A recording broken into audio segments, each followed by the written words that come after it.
If you want to know the real tea on the best foundation primers on the market right now, look no further because I got you. Today I'm going to be sharing with you my top 5 favorite foundation primers of all time. I included primers in this video at all different price points and for all different skin types. So there's definitely a primer in this video for you. And if you don't know what primer to try out, don't worry because I'll be explaining everything you need to know about foundation primers. No more gatekeeping. These are the foundation primers that are really going to help you snatch your look and look flawless in person. So let's get started and let me share with you my top 5 favorite foundation primers of all time. So the first foundation primer that I want to share with you today is a cult classic, honestly. It's been everywhere recently and everyone loves it. This is the e.l.f. Power Grip Primer. So this primer is considered a gripping primer. And gripping primers are really wonderful because they help increase the long wear of your foundation. This primer specifically is a dupe for the Milk Hydro Grip Primer. And it feels just like the Milk one. If you've ever tried out that one, this is the exact same thing. I'm not kidding. Except honestly, it's a little bit stickier than the Milk one. This primer has a really thick gel-like consistency, and once you apply it to your face and you start rubbing it in, and once it dries down, it gets insanely tacky. So essentially, this primer right here is a little bit of glue for your foundation. At least that's how I like to think about it. It's so sticky, it honestly feels like glue on your face. So if you're going somewhere and you know it's gonna be hot and you're gonna be sweating and you don't want your makeup to slip off, this is the primer that you should be using. This is so great for long wear. This is a cult classic for a reason because it really is that good. Now this primer is perfect for any skin type. Whether you've got dry skin, oily skin, combo skin, you're gonna love this one. So how I apply this is I just pump this on the side of my cheek and then I start blending it in with my hand, but I'm really gonna concentrate this mostly on my cheek and then I'll bring it up a little bit to my forehead once I blended most of it into my cheek. So now this is really important. Once you applied the primer, you're just gonna let it sit on your skin and you're gonna let it dry down. And then that is when it's gonna get really tacky. So make sure to let it dry down for about 30 seconds before putting anything on top of it. You want the tackiness really to have its moment because that is the best part about this primer. And this primer retails for $10. So that means it's affordable and it's a wonderful primer. What could be better? Oh, and I forgot to mention that this is a water-based primer. So this will pair perfectly with a water-based foundation. So that's essentially how we have to choose our primers. If you've got a water-based foundation, you want a water-based primer. And if you've got a silicone-based primer, you want a silicone-based foundation. Just so that the formulas don't mix with each other and then cause each other to break up. The best way to check what these formulas are based with is looking at the first ingredients listed on the ingredient list. If it says water, it's a water-based primer. But if it has any other ingredient with the word cone, dimethicone, silicone, anything like that, anything ending in cone, that's a type of silicone. So just something to keep in mind when you're looking at foundation and looking at primers. So if you ever get the chance to try this one out, I know you're gonna love it. This baby is a real star. The next foundation primer that I want to share with you today is the REFY Glow and Sculpt Face Serum Primer. And ooh, this is a good one. This primer is also a gripping primer. And not only is this a gripping primer, this is a really glowy serum primer. This baby right here is going to give your skin an intense, hydrated, glowy look. This is a water-based primer and it also has niacinamide in the ingredients. And niacinamide is wonderful for shrinking the appearance of pores and smoothing out skin texture. So the more you use this, the better your skin is going to look. And the best part about this primer is the way that you apply it to the skin. It has this really unique roller applicator and I'm obsessed with it, honestly. It makes adding this primer to your skin just a whole experience. So all you have to do to use it is you just squeeze the tube and then a little bit will come out. And then I like to just roll it onto my face. I start at the bottom of my jaw and I work my way up towards my eyebrows and then on my forehead. And the formula of this primer is so lightweight, it feels just like a serum once you apply it to the skin. When I wear this foundation primer throughout the day, it really helps with the long wear because it does dry down slightly tacky. And plus it keeps my skin hydrated all day long. And that might be the second best part about this primer. And then once I apply it all over my skin with the roller applicator, I like to go in and I like to just massage it into my skin with my hands just so I can really get it into my skin and help soak it in. And that is the key to success. And the same thing goes with this primer. Make sure once you apply it, you let it sit for about 30 seconds and let it start to get a little tacky before applying your foundation on top. This primer will also work for any single skin type. Whether you've got dry skin, oily skin, or combo skin, this primer is really going to be beautiful. Now since it's glowy, it's not going to control any oil at all, but it's not going to make you more oily throughout the day. It's really just going to give your skin a really nice, hydrated, beautiful, glowy look. And for that, I am here for it. And this primer retails for $34. I really just love the roller applicator that it has. I cannot stress it to you enough. I'm simply obsessed. And this is another primer that if you ever get to try out, you're seriously gonna love it. This is honestly what makes makeup fun. Innovative products like this. I love to see it. And really quick, I would just like to say that I've never been paid anything to talk about any products that I've ever mentioned in any of my videos. Literally never. So all my opinions are super unbiased. And this is genuinely how I feel about these products. I just make these videos because it's fun to me and I'm obsessed with makeup. And since I literally eat, breathe, and live makeup, I thought, why not share it with you, the other people out there who also love makeup. So that's why I do what I do. I don't want you to think that I'm selling you anything or like forcing you to buy anything. This is purely for entertainment. And if you simply want to know what the best foundation primers are, I got you. These are them. But anyway, back to regularly scheduled programming. So the next foundation primer that I want to share with you today is the Huda Beauty Glowish Blur Jam Primer. Now this primer is completely different from the last two primers that we just talked about. This is considered a smoothing primer. So what smoothing primers do is they help to smooth out your skin, blur your pores, and really just set your skin up for success when it comes to your foundation. It creates a really nice, smooth, and soft blank canvas for your foundation to sit on top of. Personally, this is my favorite type of primer. I gravitate towards these all the time because it really helps to make your skin just look so flawless and smooth. So if you know you're going to be going somewhere and you're going to be taking a lot of pictures, the smoothing primer is the best way to go. The only downside to a smoothing primer is that it really doesn't help with the long wear of your primer. It just makes it look good. This is a primer that's really going to help you snatch your foundation in person. I'm not kidding. When I use this, I'm like, where did my pores go? They're literally non-existent. Now, most smoothing primers are actually silicone based because the silicone is what helps to fill in those pores and blur it and smooth them out. But Huda Beauty really snapped with this primer because I don't know how she did it. Because this primer right here is silicone free. This is a water-based formula and it has absolutely no silicones in it whatsoever. And that's why this primer is super unique and it's super amazing because it's a blurring, smoothing primer with no silicones. And I can't lie, this primer right here is so slept on. I love it so much and I'm like, where's the hype it deserves? It's a silicone-free smoothing primer. That's outstanding. And if you want your skin to be blurred to perfection, this is it. Every single skin type is going to love this primer too. And also one of the best parts about this primer is that it comes with a little spatula. And the spatula fits perfectly inside the lid, so you're never going to lose that spatula. You can just place it right there when you're done, put the lid on top, and it just stays right there. So the way that I like to apply this primer is I like to scoop a little bit out with the spatula, and then I apply it directly to my cheek, and then I'll start rubbing it in with my hands, and instantly I can just feel how smooth this primer makes my skin. And you can see the results of it blurring my pores right away. The formula has more of a medium texture to it, so it's not super thin, but it's not thick at all. It feels super hydrating on the skin, honestly, and once you start blending it in, you can feel the water just activating onto your skin. It's truly insane and it's so unique. If you're gonna try out any primer from this video, I definitely recommend you try this one out because it's that good and it just makes my skin look so good. This is one of the primers that I will always recommend to literally anybody. It's water-based, plus it smooths out. What could be better than this? Huda snapped. Huda snapped. But also make sure when you use this primer that you don't throw away this lid on top because this lid is what's gonna help preserve this Blur Jam jelly and keep it nice and fresh and moist and not dry. I love that. I love the jelly formula. I love everything about it. It's so good. And this is probably one of my most used smoothing primers that I own because yeah, it's that good. I don't know how they did it, but they did it. Things they did. That. And this primer retails for $33. So next up, I have the e.l.f. Liquid Poreless Putty Primer. This is another pore smoothing primer that is absolutely outstanding. Especially for the price, you could not go wrong. This retails for $10 and I'm simply obsessed. And this is another excellent pore smoothing primer that's really gonna snatch your makeup and blur those pores. e.l.f. really slays the primer that they make, okay? I tried this one time and I was instantly obsessed. This primer is water-based, but it does have silicone in the formula. But it's water-based, so you can still use it with your water-based foundations. I love this primer so much because it's a liquid and it's super easy to apply to your skin. And the way that it blurs my pores and smooths out my skin is truly unmatched. The consistency of this primer is also a little bit of that medium consistency, but definitely more thin than the Blur Jam primer. So the way that I apply this primer is I like to squeeze a little bit onto my cheeks, and I mean a little bit. You don't want to go too crazy with any of the primers that you put onto your skin. You only want to use the littlest amount needed to cover your whole face. Adding too much primer could actually be worse and could cause your foundation to break up. So I just apply a little bit to each side of my cheeks, and then with my hands I just rub it in my skin, and I mostly concentrate it where I have pores. So on my cheeks, a little bit on my nose, and then with the remaining primer on my fingertips, I'm just gonna move it up to my forehead. And honestly, this primer just feels so hydrating to the skin. This is another primer that will be great for if you're going to be taking pictures or if you just want your skin to look smooth and snatched. This is another primer that will be great for any skin type, whether you're dry, combo, oily, or anything in between. routine, you're gonna love this one. It's super easy to use and it does not cause me to break out, and it does not cause my makeup to break up either. It's perfect, and I love how my makeup looks at the end of the day when I use this. I know I can trust her to keep my makeup looking so good and so smooth all day long. This right here is a primer that you need to try out. For the price, it's so good. And actually, this is the primer that I used today. You can see that my skin is just looking so snatched, and it's all thanks to this baby right here. I love her so much. This baby right here is a primer that I know that I'm going to love forever. It's so good, and it really helps my makeup look good throughout the day. And that's exactly what I'm looking for in a primer. And this is another primer that I totally recommend, and once you try it out, I know you're gonna fall in love instantly, just like I did. It's so good, and honestly, she is that girl. Shout out to you, e.l.f. Shout out to you, e.l.f. As you're the only brand that has 2 primers in this video. These 2 are truly iconic. And if you're curious about any of the primers that I mentioned in today's video, I linked them all down in the description box for you, just in case you want to go ahead and check any of them out. So last but certainly not least, we've got one primer left, and this is the Tatcha Silk Canvas Primer. Now this primer right here is an amazing OG pore smoothing primer, and as you can see, I've already hit the bottom of this jar. This is a primer that I find myself using constantly. I love the consistency, I love how it feels, and it just smooths out my skin and fills in my pores so beautifully. The way that it smells is just so good. It smells straight up like spa. If you've smelled anything from Tatcha, it smells just like that. It smells like that beautiful, rich, clean scent. It makes me feel like I'm going to the spa, even though I'm going to work. And that sucks, because I wish I was going to the spa.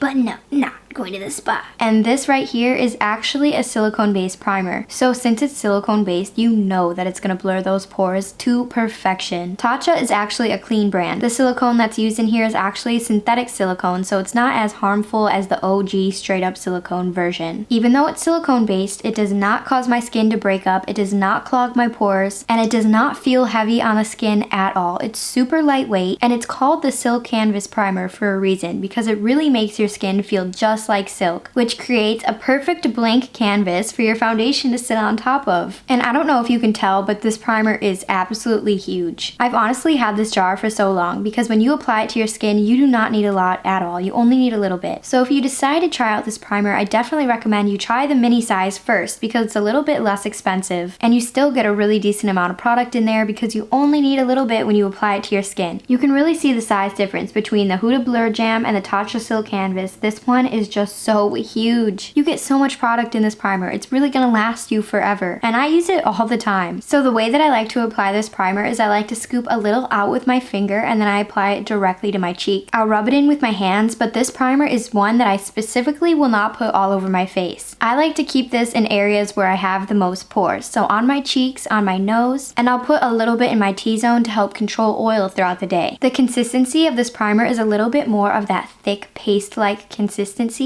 but it does not feel thick on the skin at all. It feels so lightweight and thin, and once it dries down, it kind of feels like a powder on the skin because that's how lightweight it is. It's really wonderful and it's never caused my makeup to break up, literally ever. When I use this primer, I like to pair it with a really thick and intense moisturizer just to give my skin an extra layer of hydration before I apply this. And then I put this primer right on top and it really helps to lock in the moisturizer and keep my skin looking and feeling hydrated all day. This primer is one that I truly notice a huge difference when I use it, especially at the end of the day when I go to take off my makeup. I'm like, ooh, my skin is still looking so good, all thanks to this. It's a little pricey, so let me tell you that she is worth all the money. Every single penny, I love it so much. This is an OG product for a reason. It truly makes my makeup just look so good and flawless and smooth and poreless. I feel so snatched every single time I use this. And to me, that's the best part. Every single skin type is going to love this primer. This is truly primer excellence. And if you decide to try this out, I really think you're gonna love it. And this primer right here retails for $54. I know that's quite expensive for a face primer, but the mini size does retail for $24. But like I said, try out the mini before you commit to the big size, and you're gonna love it just as much as I do. And that's it. Those are my top 5 favorite foundation primers of all time. These primers right here really know how to snatch your makeup and make your skin look flawless every single time. These are my little babies and I love them so much, and I know that if you ever get to try them out, you're gonna love them just as much as I do. And I have to admit, every single time I use a foundation primer, I just feel a lot more snatched. And that's it. That's all I have for you today. Thank you so much for hanging out with me and being here with me today. I really hope this video helped you choose which foundation primer would be best for you. And I hope it introduced you to some brand new foundation primers that are gonna slay every single time. I seriously had so much fun sharing with you my top 5 favorite foundation primers of all time. Let me know down in the comments if you've tried out any of these primers before and which one your favorite is. Personally, I cannot choose a favorite. That's why I decided to choose my top 5 favorites, because I simply cannot decide between these. These primers are truly the ones that I always rotate through because they are that good and they all deserve to be on rotation. I've linked all the primers that I mentioned in this video down in the description box just in case you want to go ahead and check any of them out. And I will be back next week with a brand new video, so make sure to go ahead and subscribe so you know when I upload my next video. And that is all I have for you today. Thank you so much for watching, and I will see you on the next one.